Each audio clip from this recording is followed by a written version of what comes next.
اللہ اللہ اللہ اللہ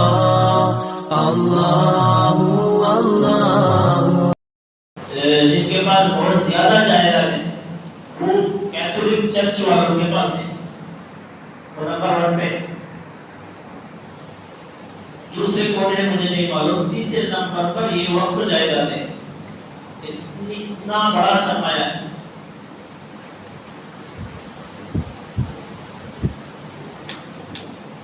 تو حکومت وقف بل کے ذریعے ان پر قبضے کی راہ ہموار کرنا چاہتی ہے، اسی لیے وقف ترمیمی بل میں وقف بائی یوزر کو ختم کیا جا رہا ہے اور کلکٹر کو یہ اختیار دیا جا رہا ہے کہ وہ فیصلہ کرے کہ کون سی جائیداد وقف کی ہے اور کون سی سرکاری ملکیت کی ہے۔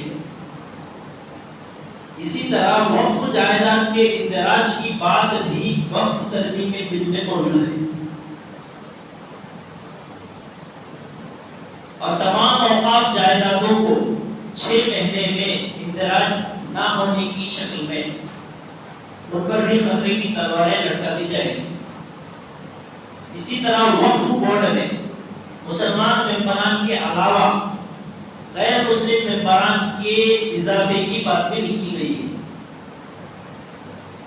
یہ نقصان دہ پہلو یہ بھی ہے کہ آئندہ وقف کرنے والے شخص کو یہ ثابت کرنا پڑے گا کہ وہ پچھلے 5 سال سے مسلمان ہے، جو کہ یہ بات سمجھ سے باہر ہے کہ کسی کا مسلمان ہونے اور نہ ہونے کا 5 سال کے شرط سے کیا تعلق ہے۔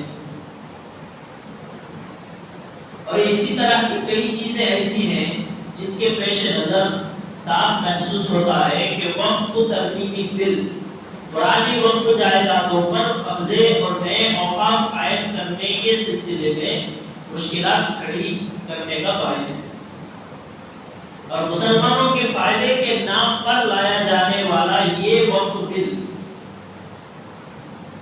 ہر لحاظ سے ان کے حق میں یعنی مسلمانوں کے حق میں نقصان دہ ہے۔ اور وقف ترمیمی بل کے کچھ مضر پہلو جو ہے وہ آج کے اس مجلس میں سمجھیں گے۔ نقصان نمبر 1، مجوزہ جو ترمیمی بل 2024 کی دفعہ 1 میں یہ تجویز رکھی گئی ہے کہ وقف ایکٹ 1995 یعنی 1990 پر 5 کا نام بدل کر وقف انتظامی اختیارات کارکردگی اور ترقی ایکٹ رکھ دیا جائے گا۔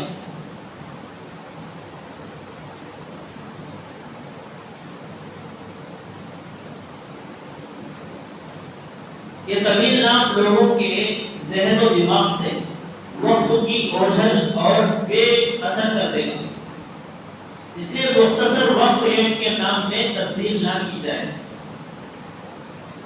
نقصان نمبر 2، ایک نئی دفعہ 3C یعنی 3C کے تحت ضلع کلکٹر کو اختیار دیا جانے کی تجویز ہے کہ وہ کسی بھی وقف جائیداد کی نوعیت بدل کر حکم نامہ جاری کر سکتا ہے کہ یہ سرکاری جائیداد ہے، اور اس کے مطابق ریونیو ریکارڈ میں تبدیلی کر سکتا ہے۔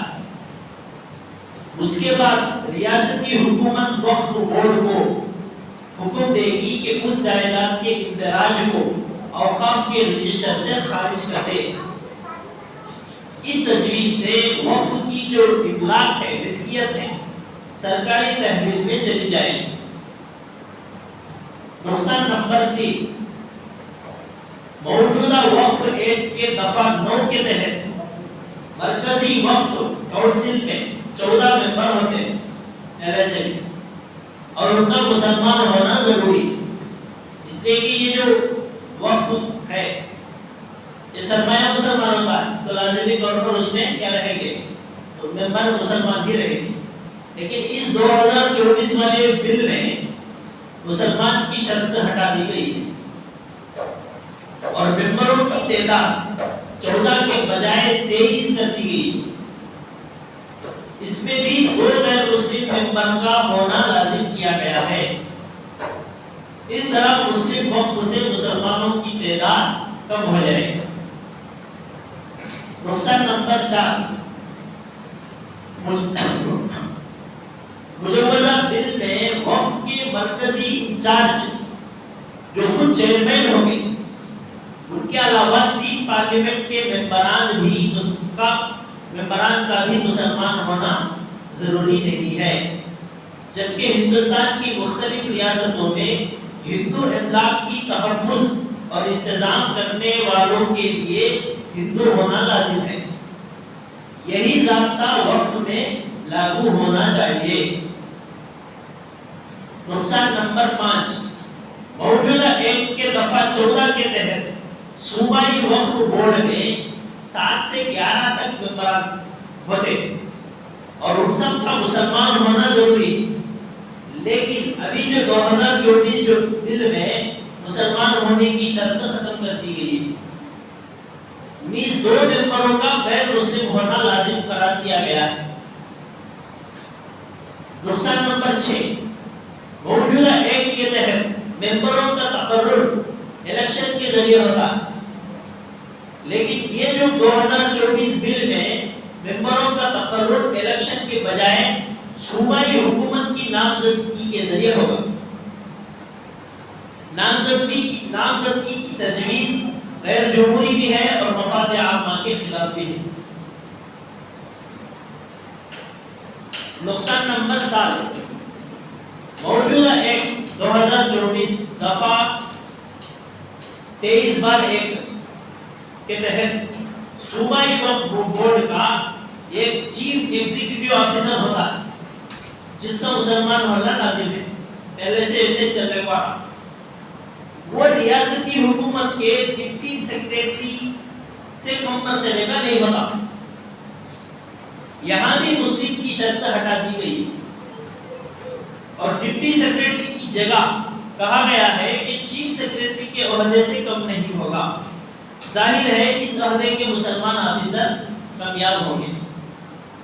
نقصان نمبر 8، موجودہ ایکٹ کے دفعہ 32 میں ایک ذیلی دفعے پر تجویز کی گئی ہے کہ اگر کوئی وقف نئے قانون کی منظوری کے 6 مہینے کے بعد تک اثر اور رجسٹر نہیں کرائے گا تو اس وقف کے حق کے نفاذ کے لیے کوئی مقدمہ اور قانونی کارروائی نہیں کی جا سکے گی۔ اس تجویز سے وقف املاک برباد ہو جائے گی۔ نقصان نمبر 9، نئے مجوزہ بل میں وقف کرنے والے شخص کا کم از کم 5 سال قبل سے مسلمان ہونا لازم کیا گیا ہے۔ یہ تجویز وقف ہی کے خلاف نہیں بلکہ اخلاقیات اور دستور ہند کے بھی منافی ہے۔ مسلمان ہونے کے لیے قدیم و جدید کی شرط بے معنی ہے۔ ایک آدمی مسلمان ہے، 5 سال سے ہے کہ 10 سال سے ہے کہ مسلمان ہے، تو یہ سمجھ سے باہر ہے۔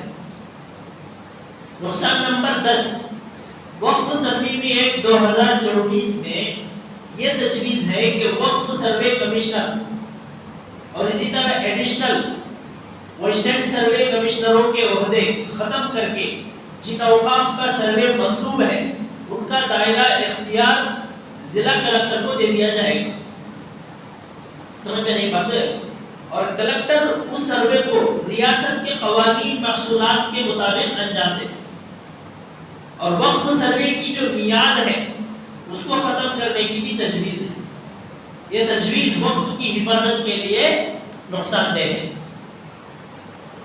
نقصان نمبر 11، موجودہ وقف ایکٹ کے دفعہ 33/4 کے تحت وقف کے تنازعات کا تصفیہ کرنے کے لیے ٹریبیونل بنایا گیا ہے اور اس کے فیصلے کو حتمی قرار دیا گیا ہے، مگر مجوزہ ترمیمی بل 2024 میں اسے ختم کرنے کی تجویز ہے۔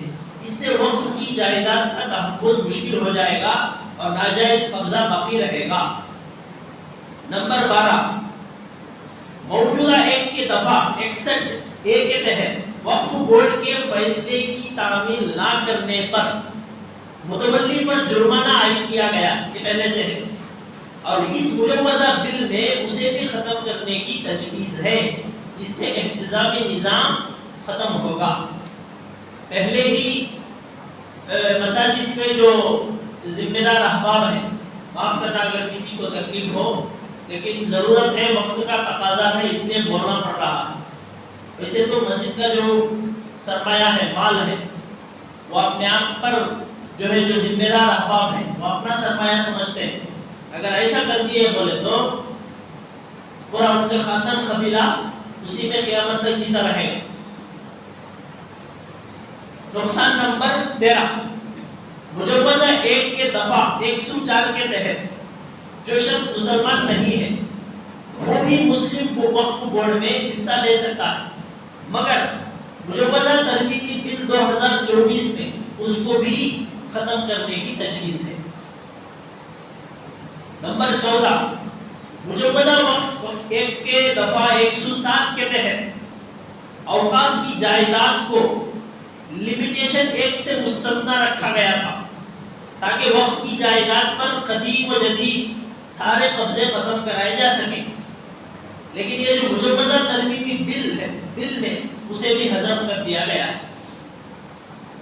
نمبر 15، موجودہ 1 کے دفعہ 108 کے تحت اور رائڈنگ ایفیکٹ ہے، یعنی اگر دوسرے قوانین سے وقف قانون کا تعارض ہو، یعنی دونوں میں ٹکراؤ ہو، تو وقف قانون لاگو ہوگا۔ اس ترمیمی بل 2024 میں اسے بھی ختم کر دیا گیا ہے۔ انہی مذکورہ بالا تمام باتوں کے پیش نظر تمام جو ہے دینی، ملی، سماجی جماعتوں اور تنظیموں نے اس وقف ترمیمی بل کو مسترد کرنے کا فیصلہ کیا ہے، اور اس سلسلے میں مختلف قسم کی کوششیں کی جا رہی ہیں۔ چونکہ یہ جو وقف ترمیمی بل پارلیمنٹ میں منظور نہیں ہو سکا اور اسے جوائنٹ پارلیمانی کمیٹی کو بھیج دیا گیا، اور جوائنٹ پارلیمانی کمیٹی نے اپنے پروسیجر کے مطابق پبلک اسٹیک ہولڈرز اور ماہرین اور مختلف اداروں سے رائے طلب کی ہے، تو اس لیے جو ہے بڑے پیمانے پر اس بل کے خلاف رائے دینے کی جو ہے گزارش کی گئی ہے، اور اس کے لیے ایک سسٹم بھی جاری کیا گیا ہے۔ الحمدللہ اب تک 75 لاکھ سے زیادہ ای میل کیے جا چکے ہیں، اور 13 دسمبر بروز جمعہ تک، یعنی آج کے دن شام تک یہ سلسلہ جو ہے ابھی وقت ہے، سلسلہ جاری رہے گا۔ اور بعض لوگ گزشتہ جمعے سے اب تک سوشل میڈیا پر جو ہے واٹس ایپ یونیورسٹی کے جو فارغ حضرات ہیں ان کو جو سرٹیفکیٹ ملی ہے MBA کی BA کی، وہ اسی سے ملی ہے، واٹس ایپ یونیورسٹی کی سے ملی ہے۔ وہ یہ کہہ رہے ہیں کہ ہمارے جو ہے رائے بھیجنے سے، ہمارے ای میل کرنے سے کیا ہو جائے، جبکہ وہ لوگ کیا ہے اکثریت میں، اور مسلمان ہندوستان میں کیا ہے اقلیت میں۔ یہاں آپ لوگوں کو یہ بات سمجھنے کی ضرورت ہے کہ جب یہ بل وہاں پر پاس نہیں ہو سکا، جب جوائنٹ پارلیمانی کمیٹی میں وہ اسے بھیج دیا گیا، تو ان کا ایک پروسیجر ہوتا ہے۔ وہ پروسیجر یہ ہوتا ہے کہ ان لوگوں سے وہ کیا کرتے ہیں، رائے مانگتے ہیں کہ اس بارے میں لوگوں کا کیا رجحان ہے، کیا کہنا ہے۔ اس میں کسی جو ہے مخصوص طبقے کو، مسلمان کو یا کسی اور کو خاص نہیں کیا جاتا، سب سے کیا کیا جاتا ہے، رائے مانگا جاتا ہے۔ اور یہ جو ملک ہے جمہور ملک ہے، یہاں مسلم بھی رہتا ہے، غیر مسلم بھی رہتا ہے، دوسرا بھی رہتا ہے، تیسرا بھی رہتا ہے۔ تو اس پروسیجر کے تحت کیا کیا گیا ہے، رائے طلب کی گئی ہے۔ اور یہ کہنا کہ وہ لوگ اکثریت میں ہیں اور ہم لوگ اقلیت میں ہیں، ہمارے ای میل بھیجنے سے کیا ہوتا ہے، یہ جو ہے غلط بات ہے، اس کا کوئی جو ہے وزن اور مول نہیں ہے۔ جیسا کہ یونیفارم سول کوڈ کے موقع پر مسلمانوں نے جو بھیجا تھا، ہماری تعداد میں ان کی تعداد میں زمین آسمان کا فرق تھا، سمجھ رہے بات۔ ہماری جو حمایت میں، جو مخالفت میں جو بھیجی گئی تھی رائے، وہ 40 لاکھ کے قریب تھا، اور جو مخالفت میں بھیجی گئی تھی وہ 25 سے بھی پار نہیں ہوا۔ جبکہ وہ لوگ اکثریت میں تھے. تو ایسا یہ سمجھنا کہ ہمارے بھیجنے سے، ہمارے ای میل کرنے سے کیا فائدہ ہونے والا ہے، یہ ابھی سمجھ میں آنے والا نہیں ہے. اور دوسری بات ہے، ہمارا اپنا جمہوری حق جہاں تک ہو سکے استعمال کرنا ہمارا دینی اور اخلاقی فریضہ ہے، اور بقیہ اللہ کے ہاتھ میں. اب آسمان سے جو ہے اللہ تو آ کے آواز نہیں دیتا کہ تم کرو، بعد میں فیصلہ کروں گا. کوشش ہماری کیا ہے؟ جاری رکھنا ہے. میں جو نماز پڑھ رہا ہوں اللہ کے لیے پڑھ رہا ہوں، مجھے خود پتا نہیں ہے کہ وہ قبول ہوگی یا نہیں ہوگی، پھر بھی میں پڑھتا ہوں کہ تاکہ کیا ہو جائے، اللہ کے یہاں قبول ہو جائے. یہ 600 سمجھ رہے بات. تو اس طرح یہ جو ہے بے تکی بات کرنا جو ہے مسلمانوں کو اور مسلمان قوم کو جو ہے پست ہمتی میں دھکیلنا ہے.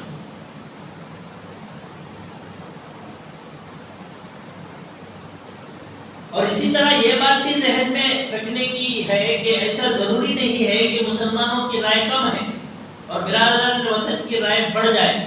اس لیے کہ تعداد اگرچہ برادران وطن کی زیادہ ہے، لیکن جو مذہبی جذبہ، اپنی دینی اور مذہبی معاملات سے تعلق اور محبت، اسی طرح ملی مسائل سے جو وابستگی مسلمانوں میں ہے، وہ کسی اور مذہب میں، کسی اور قوم میں نہیں ہے. سمجھ رہے بات. ابھی جو اس وقت یونیفارم سول کوڈ کا جو لگاتار سلگتا ہوا جو مسئلہ سامنے تھا، اور اس پر لا کمیشن آف انڈیا نے پورے ملک کے باشندوں سے جب رائے طلب کی تھی، تو شدت پسند غیر مسلم تنظیموں کی طرف سے جو ہے حمایت کی رائے بھیجنے کی بہت ساری کوششیں کی گئی اور اس کے لیے مختلف تدبیریں بھی اختیار کی گئی. اس کے باوجود مسلمانوں کی رائے کا تناسب زیادہ رہا، اور مسلمانوں کی جو رائے لا کمیشن آف انڈیا کو پہنچی اس کی تعداد تقریباً 60 لاکھ کے آس پاس، اور دیگر تمام مذاہب کے لوگوں کی رائے 25 لاکھ کا عدد بھی پار نہیں کر سکی. تو اس لیے یہ سمجھنا کہ یہ وہ لوگ زیادہ ہیں اور ہماری رائے کم پڑ جائے گی، یہ صحیح نہیں ہے. اور اس سلسلے میں یہ بات بھی جو ہے پیش نظر رہنی چاہیے کہ جوائنٹ پارلیمانی کمیٹی وقف ترمیمی بل کے سلسلے میں کوئی فیصلہ کرنے کے پوزیشن میں نہیں ہے، اور نہ اس کے قائم کرنے کا یہ مقصد ہے. اسے تو صرف اپنی سفارشات اور تجاویز پارلیمنٹ کے سامنے پیش کرنا تو کام صرف ہوتا ہے. اس لیے یہ سمجھنا کہ ان کی رائے زیادہ چل جائے گی تو بل پاس ہو جائے گا، یہ بھی غلط ہے.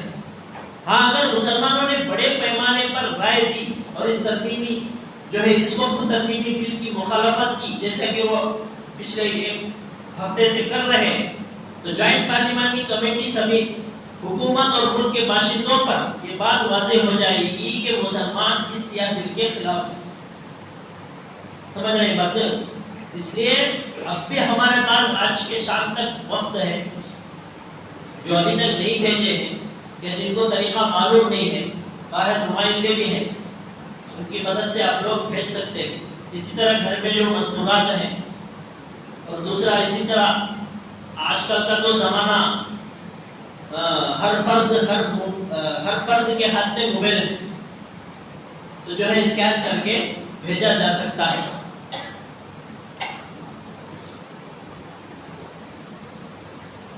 تو یہ چند گزارشات تھی آج کے تعلق سے جو آپ کے سامنے رکھی گئی. اگر اس کوشش میں ہمارا تھوڑا بہت بھی اگر محنت کی کوشش لگ گئی تو کل قیامت کے دن ہم اللہ کے سامنے گواہ دے سکتے ہیں. اور کل کو کچھ ہو کر یہ جو مسئلہ ہے کہ کورٹ میں گیا تو بھی وہ یہی پوچھیں گے کہ بھئی جب آپ لوگوں سے رائے پوچھی گئی تو آپ لوگوں نے رائے کیوں نہیں کی. تو اس لیے یہ کیا جا رہا. اس کے جو ہے مد نظر کوئی بھی شخص غلط فہمی کا شکار نہ ہو، یا اسی طرح واٹس ایپ کی باتوں پر، یوٹیوب کے باتوں پر جو ہے بھروسہ نہ کیا جائے. سمجھ رہے ہیں بات. یہ جو ہمیں جو جمہوری آج تک جو ہمیں جمہوری جو حق دیا ہے اس حق کو استعمال نہیں کرنے کا نتیجہ ہے. سمجھ رہے ہیں بات ہے؟ میں آپ کو اگرچہ کہ یہ نجی بات ہے مجمع میں بولنے کی نہیں ہے لیکن مجمع کم ہے اس لیے میں بتا رہا ہوں. ہماری جو وقف کی جائیدادیں اگر اس کا صحیح طور پر استعمال ہوتا تو ہندوستان میں کوئی بھی غریب نہیں رہتا. جائیدادیں ہمارے آبا و اجداد نے مسلمانوں کے نام پر وقف کر کے گئے. اگر اس کا صحیح استعمال ہوتا تو کوئی بھی مسلمان بھوکمری میں نہیں مرتا, بے روزگاری میں نہیں مرتا, کوئی بھی مسلمان جو ہے پسینہ نہیں ٹپکاتا. سمجھ رہے بات؟ اتنی جائیدادیں وقف ہوئی ہیں. یہ فیان ہے, جب تک اس کا استعمال ہے یہ چل رہا ہے تو کیا کریں گے, اسے ہمارے سر کے اوپر رکھیں گے. جب وہ بند ہو جائے گا اسے کیا کریں گے, پھینک دیں گے لے جا کر کچرے میں. اسی طرح وہ بھی جائیداد بھی ویسی ہی ہے, گھر بھی ویسا ہی ہے. جب تک اس کا استعمال ہوگا تو وہ باقی رہے گا, جب اس کا استعمال ختم ہو جائے گا تو وہ بھی کیا ہو جائے گا, ختم ہو جائے گا. تو اس لیے ہمارا یہ فریضہ بنتا ہے کہ ہم اس میں بڑھ چڑھ کر حصہ لیں, کوشش کریں.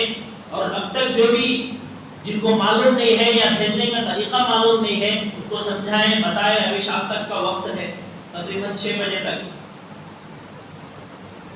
تو اس بارے میں نوجوان جو ہمارے نوجوان ہیں ان سے بھی میری گزارش ہے کہ محلے میں آپ جس محلے میں جس گلی میں رہتے ہیں وہاں پر بھی تحقیق کریں.